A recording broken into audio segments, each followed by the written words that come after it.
Would you have done something differently than President Biden during the past 4 years? There is not a thing that comes to mind in terms of, and I've been a part of most of the decisions that have had impact. Hi, everyone. Welcome back to the channel. It's great to be here as always. Thank you for tuning in. You're watching the VSO Gun Channel. And today we're going to be talking about everybody's least favorite person on the planet, Kamala Harris. She was finally backed into demonetized. She was finally forced into doing another interview the other day. And of course, nobody saw it because everybody was paying attention to the multitude of things that were considerably more important than she was. FEMA providing $750 for folks who need immediate needs being met. If you thought that was bad, they had to super cut that interview. It ended up being 20 minutes long, and Tim Walz had to cover for like 5 minutes of it. So you only got really 15 minutes of her. But she invoked the gun stuff. Since that is my space, that's what we're going to cover in today's video.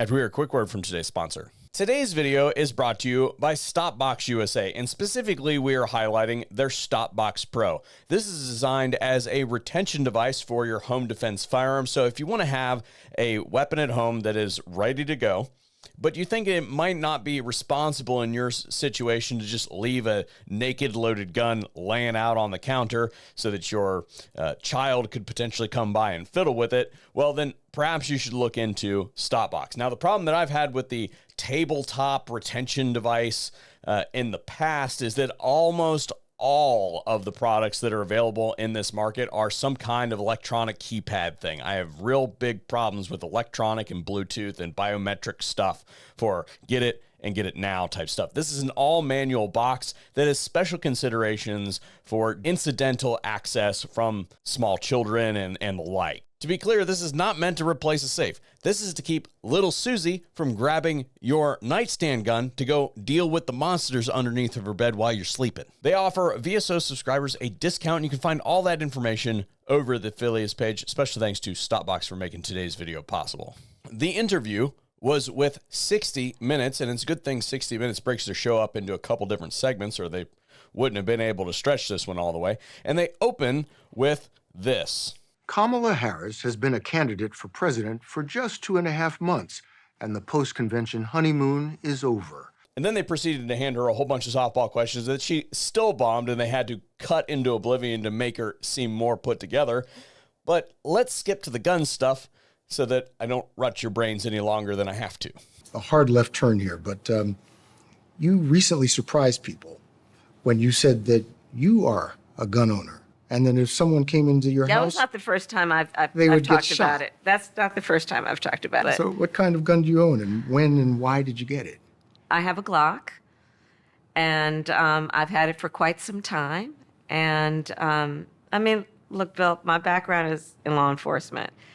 And so there you go. Have you ever fired it? Yes. Of course I have. At a shooting range. Yes, of course I have. Again, I don't understand why this is relevant whatsoever. She has a constitutional right to own a firearm, as many firearms as she wants, of any type that she wants, whether it's a Glock, an AR-15, or a rocket launcher. Doesn't matter. She has a constitutional right to do that. And just because she has a constitutional right and she has exercised that constitutional right doesn't mean that she has any qualms whatsoever about infringing on the civil rights of American citizens. For instance, Joe Biden is a gun owner.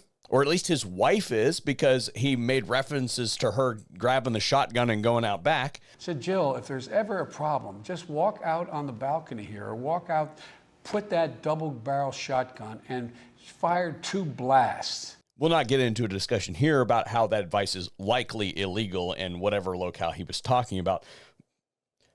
But it hasn't stopped him from infringing on the Second Amendment rights of American citizens multiple times in the 4 years that he's been in office through unilateral executive overreach.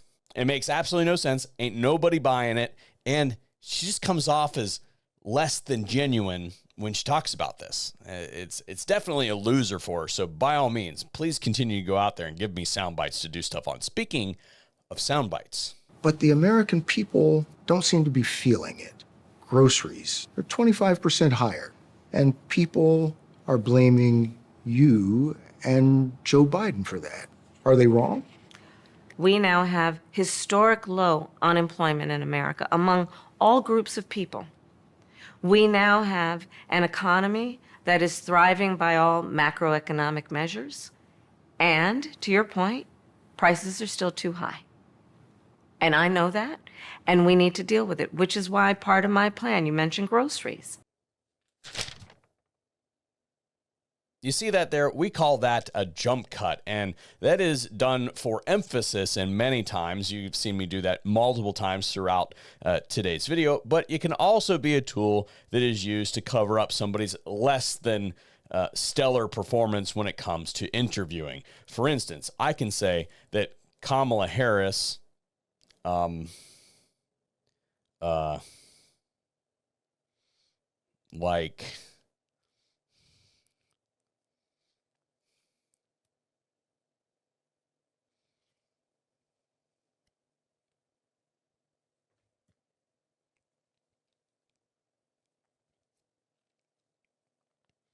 is a liar on the Second Amendment. Now, if I edit that down, it looks something like this. Kamala Harris is a liar on the Second Amendment. In closing today, 60 minutes. Whoever does your sound design is a genius. Pay that person more.